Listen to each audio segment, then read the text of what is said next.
what's your backstory with money? Or what do you believe about money? Or what did your parents teach you about money? And that opened up this whole portal of communication that I had with people that was really vulnerable and intimate in a very short amount of time. As a result of those conversations, people started making changes in their lives really quickly. And I thought, what is going on?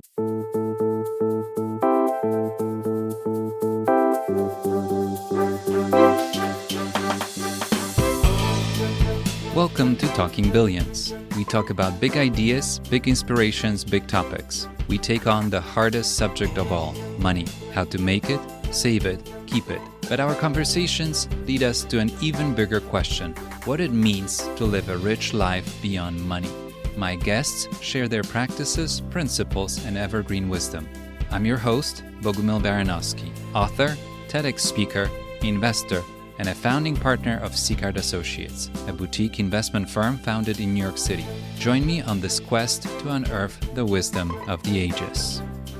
My guest today is Leisa Peterson. She is a business growth strategist, money specialist, and author of The Mindful Millionaire. She helps inspired business owners become game changers in their field and achieve million-dollar breakthroughs in their business and investments. Noted in Forbes as one of 10 women driving growth in wealth management and investing, Leisa has appeared on Gaia Media Network and in the Wall Street Journal, FastCompany, The Week, Huffington Post, and has been featured on many podcasts and radio shows. We talk about how by the age of 7 we shape our money beliefs, another definition of prosperity, how to talk about money with ourselves, our kids, and our spouses, the role of grandparents in shaping our money habits, overcoming the fear of dying poor. Please help me welcome Leisa Peterson. Hello, Leisa. How are you? Nice to see you. I'm so happy to be here. Wonderful. Well, we have a lot to talk about. As an introduction, you know that I work with wealthy families and individuals around the US and in Europe. And I realized that money is the last taboo. It's hard to talk about it. And I know that your experience and your expertise can give us some guidance how to talk about money. You are the author of a beautiful book, The Mindful Millionaire, Overcome Scarcity, Experience True Prosperity, and Create the Life You Really Want. Where did your interest in this topic come from, and how did this book come about? I have worked with people and money for over 30 years. And over the course of those experiences in many different capacities, I noticed how strange people would behave, especially in times of stress with money. And it got me really curious about what was happening under the surface. Interesting enough, I was not a psychology major. I majored in finance. I got my MBA in finance. I am a certified financial planner. I focused on all the practical and not so much of the psychology. But I think because of working with people on their money for so many years, it gave me different insight than if I had come to this from a trained perspective. I just started asking a lot of questions. And back in 2011, I was a financial advisor at the time, and I asked people kind of on the side questions about their relationship with money. And those questions started to change people's lives. And I didn't even know what I was doing. It was just, I was really comfortable saying, well, can you tell me more about that? And like, what's your backstory with money? Or what do you believe about money? Or what did your parents teach you about money? And that opened up this whole portal of communication that I had with people that was really vulnerable and intimate in a very short amount of time. As a result of those conversations, people started making changes in their lives really quickly. And I thought, what is going on? Just by talking about money, people are like leaving a bad relationship, changing careers, realizing that they had not been living on purpose, that they had been living with a lot of fear that they didn't even know, but it all stemmed from this fear about money and survival and security. And that began my research and ultimately leaving my financial advising practice to start coaching people and asking more questions. And that led me to writing the book. Wonderful.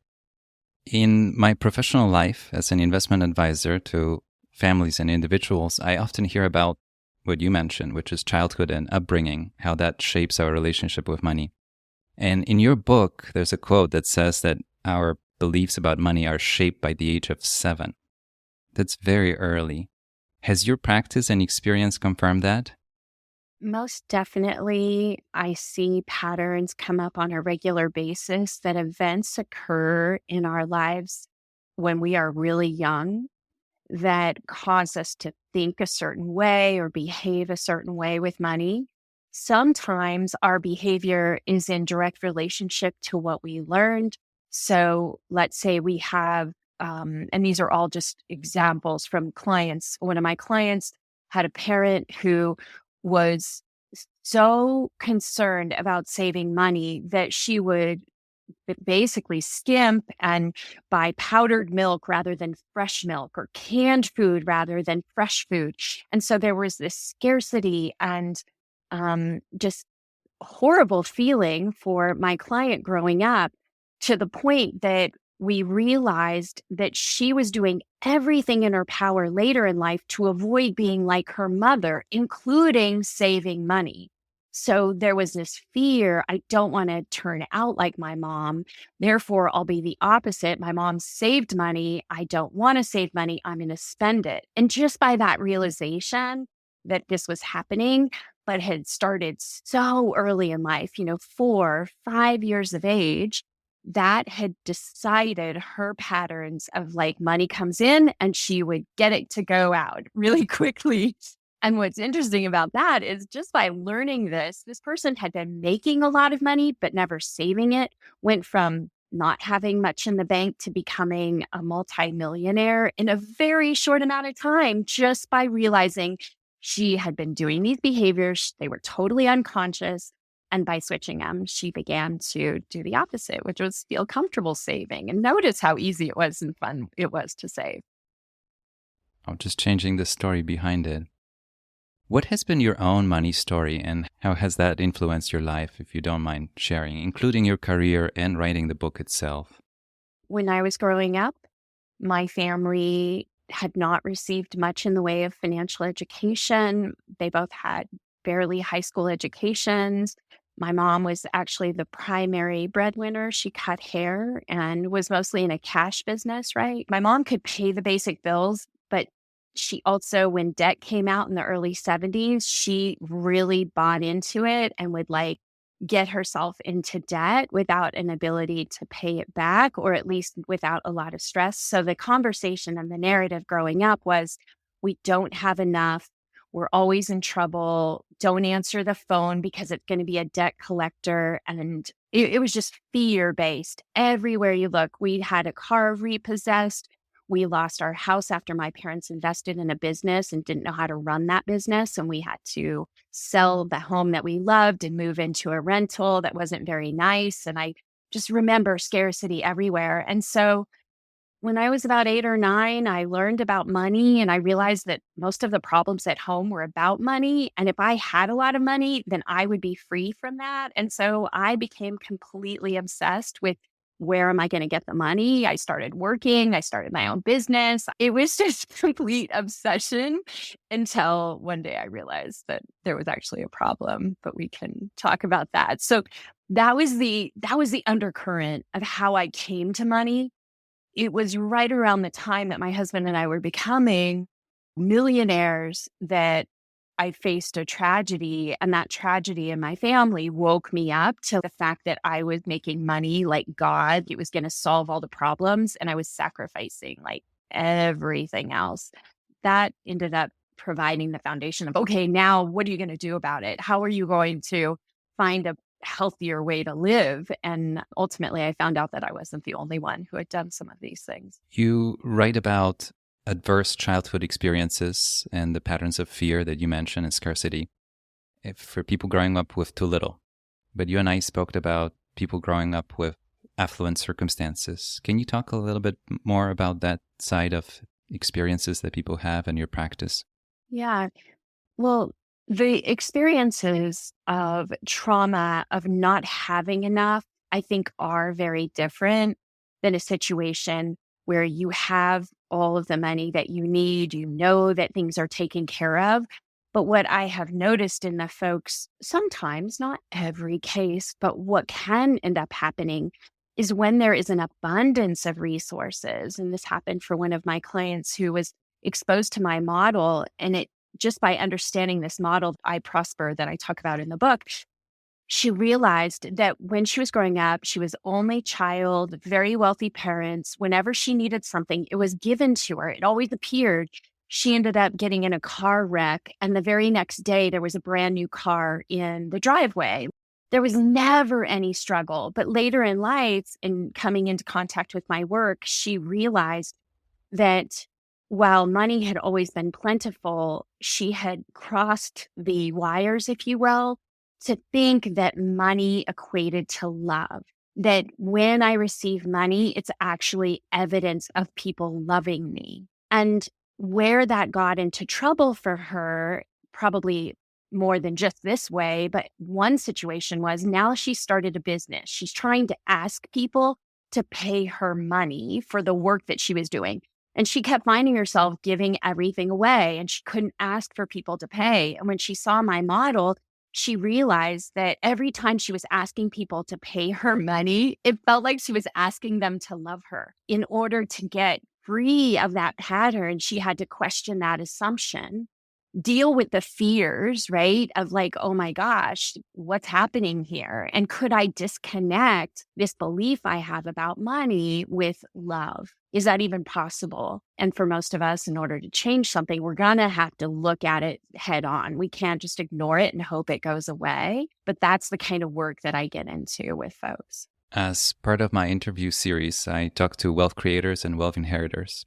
And I often hear a story of two very different economic circumstances of both parents. And very often my guests believe that this might have been the reason why they grew up very grounded. Have you had a similar experience in your practice? Very different backgrounds from both sides of the family? I can definitely say there is something there, because even with my parents, there were differences in the way they approached it. I can see how balanced my children are, and my husband and I have very different approaches. And it feels like when there are two extremes or more extreme viewpoints or experience bases, the kids in a healthy environment will try to find the balance and make their own assessment of where do I find parity? Where do I find balance? And I've watched my children do that, and it cracks me up because rather than just mimicking one parent, they're having to make the decisions for themselves. They're having to sort through which person do I side with? Why don't I agree with them? They're asking themselves these questions on a regular basis and ultimately coming to their own view of what works for them. And I think that's a very healthy perspective to be with money. It's also, I think that there's conscious awareness and unconscious awareness. So if your parents are conscious of their differences and they talk about them and they don't kind of hide them, it's going to be easier to find that healthy balance. But if it's all really under the surface and kind of shadowy, and what I mean by that, like people don't want to look at those parts of themselves, they're embarrassed or afraid of looking at those parts, then it might not be as healthy for the children. Going back to what we talked about earlier, if we acquire our money beliefs by the age of 7, what can we do as adults if those beliefs are not serving us anymore? Where do we even start? The first thing is noticing where the irrational fears exist. Like fear is underneath most all of our problems, some kind of pattern of fear. And the only way that we can change or have hope for change is that we have to face those fears. So irrational fears are fears that have no basis in reality. And most of the time, fear is that way. We can talk ourselves out of it, but then we still revert back to the emotional fear. Again and again in my coaching practice, I've noticed that if you stop avoiding something and you plunge into it and you allow it to run its course, eventually it runs itself out. So you've got to come to this place of letting go of the resistance of the fear that I might be bad with money, or I might be too emotionally involved with my money, or whatever it is. Sniff that out first, then make a conscious decision that you're not going to run away from it anymore, that you're going to head on face it. And it's amazing because just by asking yourself, what else are you afraid of? And then again, what else are you afraid of? It brings these things to the surface so that you're no longer living in fear of them. And all of a sudden you can have healthy discussions about it, whether it be with your therapist or your coach or your partner or your children. It's amazing what happens. I just also think it's very good to model that for the people around us, that you're like, hey, not that I'm not afraid of anything. That's the other thing. In our society, it's kind of weird about this. I'm not afraid. Whenever anybody tells me that, I'm like, you have a lot of fear because you're so attached to resisting it that you're not actually dealing with it. And it's probably bigger in your life, a bigger factor of your challenges than you realize. So there's my soapbox. I talk a lot about fear. I like that. I think fear is a very powerful emotion and can get people in trouble with money and investing as well. You have changed the definition of prosperity, or proposed a new one in your book. You write how it usually describes a state of being, having a large abundance of things. But you define it as the belief in one's own potential to fulfill your needs and wants without limitation. I like it a lot. Could you tell me a little bit more? So the thing that comes up a lot for people, and I think it doesn't matter where you live in the world, is for some reason, money has oftentimes become a barometer of your value as a human being. How much money you have means that you're more valuable, like some kind of yardstick or measuring stick. And sadly, even if it's conscious or unconscious, it's important that we realize that this feeling of being enough is one of the most important realizations that we can have in our lives. And I think that when we come to a decision, I am enough, our whole life looks different. But if we're coming at our life, either I don't have enough or I'm not enough to anyone, outside of myself, we get into these patterns of limitation. And so ultimately, the work that the relationship that we have with ourselves, which is everything, starts from this place of I am enough, I matter. It doesn't matter about the money, and it doesn't even matter about how people think about me. Because if I don't think a certain way about myself, how could I expect anyone else to think those things about me? And so all roads just keep leading back. On the path to abundance and prosperity, you're going to have to look at what is your relationship with yourself. And this is where spirituality can come into factor, because if we keep asking ourselves that question, I am enough, there will at some point come a realization that it's not just this small, limited sense of Leisa who's deciding I'm enough, that it's so much bigger than that. That's what I have to say. I like that.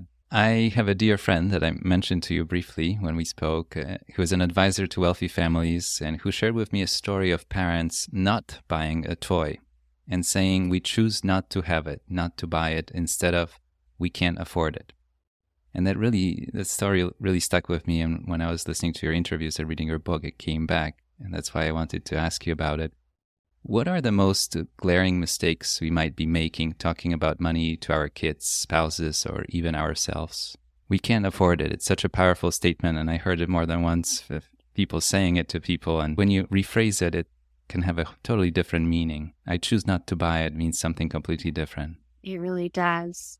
We're kind of picking up the beliefs that we have about money, and we're looking at them more deeply to understand where are they coming from. Are the beliefs that we have coming from this place of lack and limitation, hence I can't afford it, or are they coming from this place of you are a well-resourced human being? I'm reading this book right now, Adam Grant. I've kind of become obsessed by his books. This one is called Give and Take. And he's just talking about all these different experiences of people and where they're at their best. And the studies that he's reflecting upon is just how important it is for us to believe in the potential of ourselves and of other human beings. And that if we can treat someone, whether that be a child, an employee, a community member, a person in our family, that we trust that they are well-resourced, that they have what they need to create the life that they want. And we truly believe that, that is more important than skill.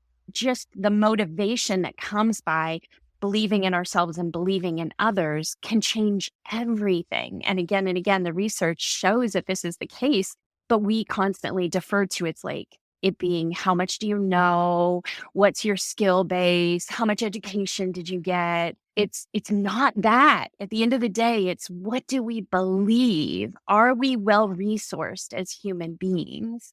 And so to me, that belief, I am well resourced, I'm enough, I matter, translates into the questions that we ask of our children or the comments that we make of our children. And if we're not thinking that, it's going to be really tough to pass that on to others. So we constantly have to be examining, like, what are the words? And I tell a story, I think it was in the book, but I've told it many times, where I was in line with my 9-year-old son and he was like, can I have this candy bar? And I was, it's just so embarrassing. And I was like, we can't afford it. And he looked at me and he's like, you just bought a brand new car and you can't afford this candy bar. And I was like, this is programming. This is what my mom would tell me in my line at the grocery store. This is nothing. At this point, we had, a net worth of multiple millions of dollars. And I was still saying this to my son. And I was like, I'm so embarrassed. But we have to be willing to face the walk of shame, because there's a good chance that there are some things that we're doing that are just completely subconscious. And it takes our children or other people to be honest with us, like, because we just don't even know. It's sometimes hard to even hear it the way it comes across when you say it. And it's very interesting to have that conversation and have somebody actually hear you, because we might be saying things and we're not aware of how those words can land. And it's a small difference, you would say, between choose not to buy it and I can't afford it, because the action is the same. We will leave the store without it. But the emotional charge between those two decisions is very, very different, right? Because as a child, you walk away and you think, we really can't afford it. So that's something I'm going to stay with. And that's going to shape a lot of decisions subconsciously over time.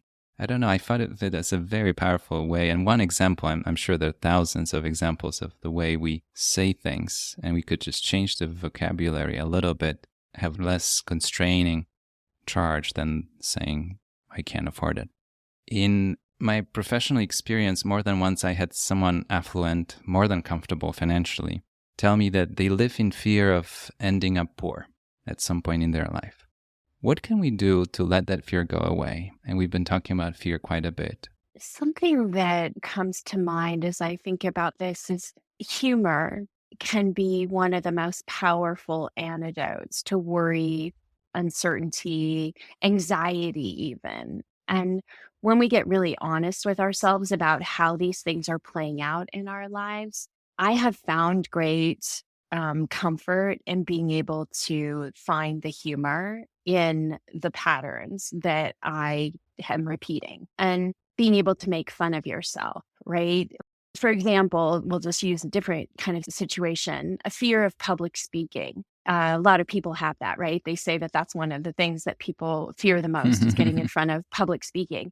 But in the course of public speaking, and I definitely had that fear over and over again, getting out there and trying it, one of the things that I realized just kind of by chance is that if we can make light of a situation, if we can bring humor, or we can bring like a very poignant share or reveal about ourselves and how silly we were being, and we can cause people to laugh with us, it immediately makes that fear go away. And all of a sudden we can feel present to the experience with others, right? And that's why humor is so amazing. And so if we can look at these fears, rather than being inside of the fear, we become a witness to the fear, which is one of the most powerful things we can ever do for ourselves.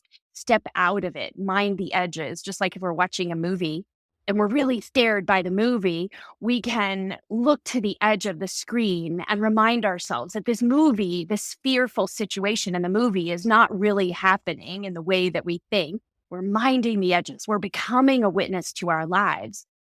Humor can be one of those tools. What's funny about this? What could I poke fun of it with? And it causes a bit more distance. It also creates connection with other people. They can empathize, they can feel it because they've probably been in a situation similarly. But these are the things that I have found great, tremendous transformation in my own life by being able to poke fun at the silliness of these fears. You and I talked about sudden wealth, whether it's inherited or created. And I'm wondering about your opinion or advice for people that experience it, because as we spoke, that it always seems that we are prepared, we're expecting that kind of moment, or some people do. But then the actual moment feels very sudden, and there's a sudden change in circumstances from one day to the other. What advice would you have? It always feels like a very overwhelming experience for a lot of people to become responsible for substantial wealth one way or the other. I think that the more of an observer of what's happening that you can become, sort of that witness again. For example, when we're the witness of this happening, I'm inheriting a lot of money. Here are the different parts of my life that I am going to have to look at. One is, who's going to know about it, and how are my relationships going to potentially change or could change if they do know that I've just inherited all this money? What's my relationship going to be with my family as a result of that? How am I going to manage this money? What do I need to learn about this money so that I can be a good steward and not be abdicating this responsibility to my advisors, but be a active participant in understanding what education do I need to receive? Look at all the different buckets of your life that are going to be impacted so that you aren't caught completely blindsided in one or more areas of your life that you didn't see coming, and therefore you weren't conscious to the impact. The more conscious we become to those different buckets of how your life is going to change, the better able you are to be with it. Because I think a lot of people are like, oh, the money's coming in. They think of, well, how am I going to spend it, or how might my lifestyle be changing? And what's funny about that is I've witnessed this happen for people. It becomes all about like, where's it going? Not enough time spent in how do I become the steward? How do I handle my relationships?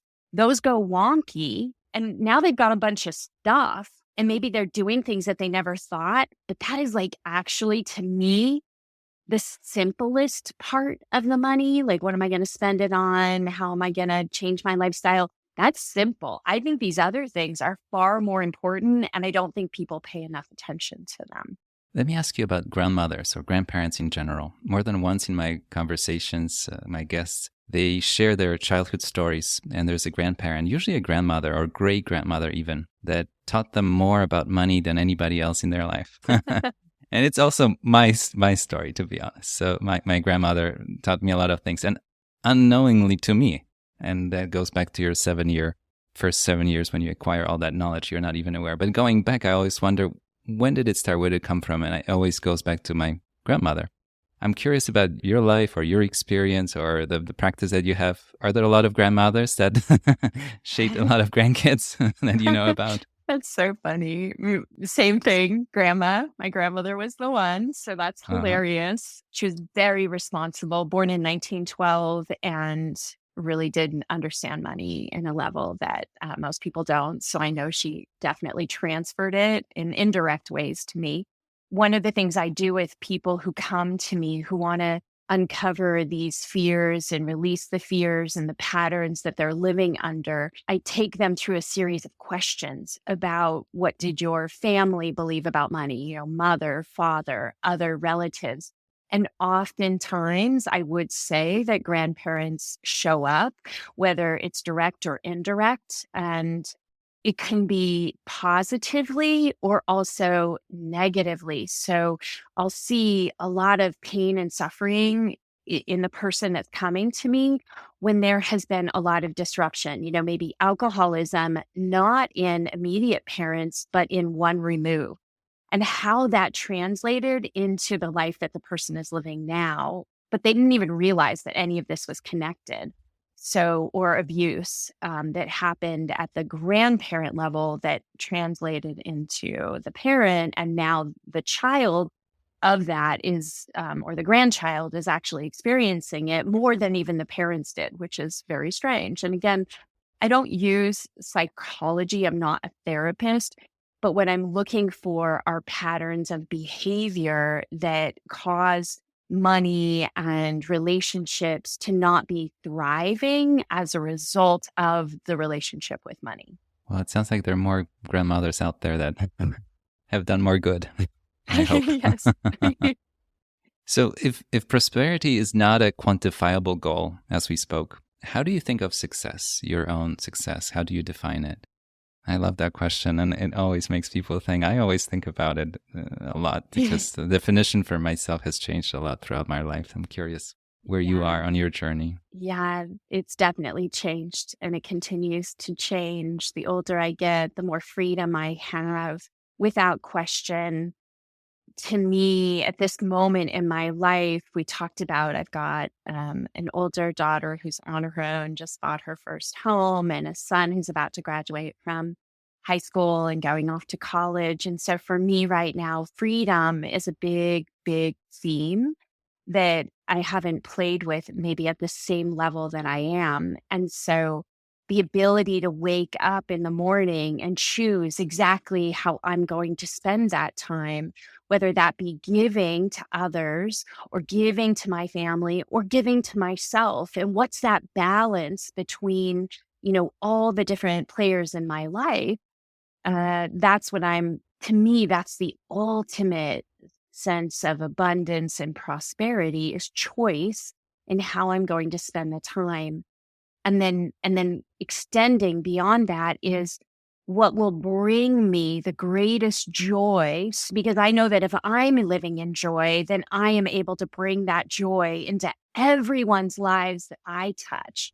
So I know it starts with me and then radiates out from there. And that's how I feel like I'm living my life. And that's what abundance has created for me. And many people aren't actually at the place where they're necessarily asking themselves those questions quite yet, because they're still dealing with dragging stuff from the past. I don't drag things from the past anymore. I'm here in the present moment.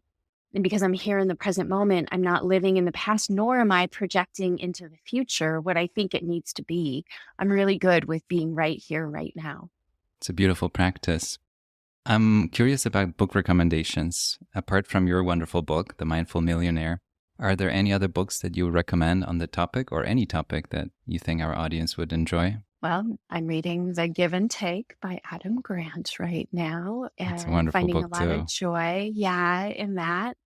I think it just depends. I have a resource on my website on Wealth Clinic, and it talks about books. And so when I find books I like, I put them into that locker, if you will, on Amazon to say, hey, here's some cool books. But I'm going to include all of this in the notes so people can look up the books and find the books they like. But Leisa, this was wonderful. I learned a lot. I really enjoyed our conversation, and I feel like there's so much more that people can explore. Looking up your book that will be included in the notes. And you also have a podcast?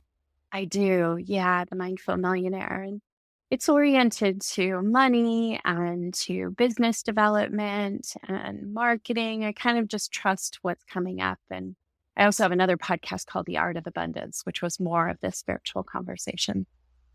Wonderful. Well, it will be all in the notes. Thank you so much again for today. I really appreciate it. Thank you so much.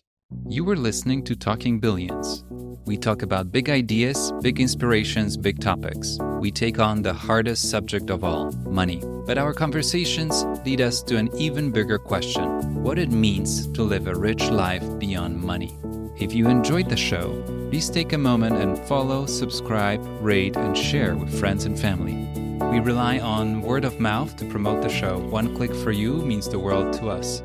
Thank you. Until next time, your host, Bogumil Baranowski. The content of this podcast is for general informational purposes only, and so are the opinions of members of Seacard Associates, a registered investment advisor, and guests of the show. This podcast does not constitute a recommendation to buy or sell any specific security or financial instruments, or provide investment advice or service. Past performance is not indicative of future results. More information on Sicard Associates is available in its Form ADV disclosure documents available at advisorinfo.sec.gov.